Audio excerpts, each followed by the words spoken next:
Hi everybody, it's Amalia, and I'm here today to talk about Kendra's Card Challenge number 22. I'll be talking to you about the challenge, and I'll be making some cards today. Kendra's Card Challenge runs quarterly, and you make 15 cards with 6 sheets of 6x6 design paper. Today I'm working with Echo Park Paper Company pad called Be Happy by Lori Whitlock. This is a free quarterly challenge, and you could submit your cards monthly for sponsored prizes. I'm going to work on card number 9, but don't forget I will leave information in the description below so that you can get your free printable of Kendra's Card Challenge and follow along. So as I've said, I've cut all my pieces out, and these are the pieces from Sketch 9, and I found the cardstock that I want to use as my background. The sketches for Kendra's Card Challenge are for A2 sized cards, so I'm cutting my yellow card base to 4 by 5 1/4, and that'll leave about 1/4 inch all the way around for my white card base. I'm going to use a piece of printer paper, lightweight printer paper, to assemble all of my pieces together, and then I'm going to adhere that to my yellow card base.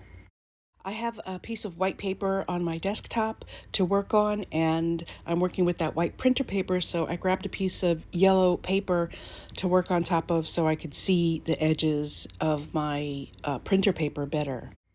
As you're working on sketch number 9, keep in mind that this layer that you're creating is going to be 3 1/4 by 5 inches. So the the triangular pieces that are at the top and the bottom of your design may not fit exactly within that size, so you may have to cut off the bottom paper, or some of the top paper may get cut off. Don't worry about it fitting exactly. Just make sure that your main papers, which are going to be called paper C and paper B and paper A, are fitting in there, and don't worry if any of the bottom pieces or the top gets cut off. Now that I know how my pieces are going to align, I'm going to add a little bit of adhesive to the back of my long paper that's cut to 1 by 5, and I'm going to attach all of the side pieces to that. I've attached my long strip to my piece of printer paper, and now I'm adding all the other design papers one under the other, just making sure that they fit and overlap the paper and are on an angle, because that's the design of the sketch. So I'm making sure that they're all lined up. Now that I've attached all of my pieces, I am going to trim everything down so that it's all 3 3 3/4 by 5 inches. Now that my designer paper is cut, I want to add a little something to it to zhuzh it up a little bit. I have these adhesive strips in my stash for quite some time. They come in wavy lines and zigzag lines and some straight strips. So I'm using what I have left and just getting them out of my stash. I'm using my tape runner from taperunner.com, and if you use the code Amalia10, you can save 10% off your total purchase at checkout. I'm ready to add my panel to my yellow mat.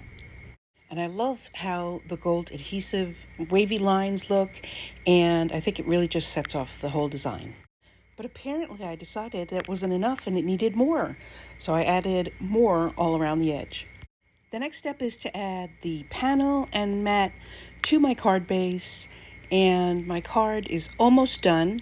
I'll show you the finished product where I add my sentiment and a design element after I show you card number 10. Card number 10 is a really simple sketch. It has one piece of 4 by 5 1/4 design paper and another smaller piece meant to be a 1-inch circle. I decided to leave my square piece square. I did chop the corners to give them more of an angle, but this card is so simple, I'm going to leave it to the end to show you how I managed to put this card together. Now I'm working on sketch number 11. Sketch number 11 has lots of pieces of design paper to it, and I'm working on a piece of printer paper that is going to be 3 3/4 by 5 inches, and I'm measuring on each side. On the left side, I'm going to measure 1 3/4, and on the right side, I measured to 1 inch. I've gone ahead and arranged my first 3 strips of paper down, and now I'm going to arrange the next strips of papers sort of like in a brick pattern. And while I'm arranging those papers in the appropriate pattern, I'd like to remind you to click the thumbs up button and to leave a comment below, because if you leave a comment below and you click the thumbs up button, it really helps my channel. It helps people discover my channel and get to know me and hopefully subscribe to my channel. While I'm assembling all the parts of my card, I want to talk to you a little bit about Kendra's Card Challenge and her Patreon membership program.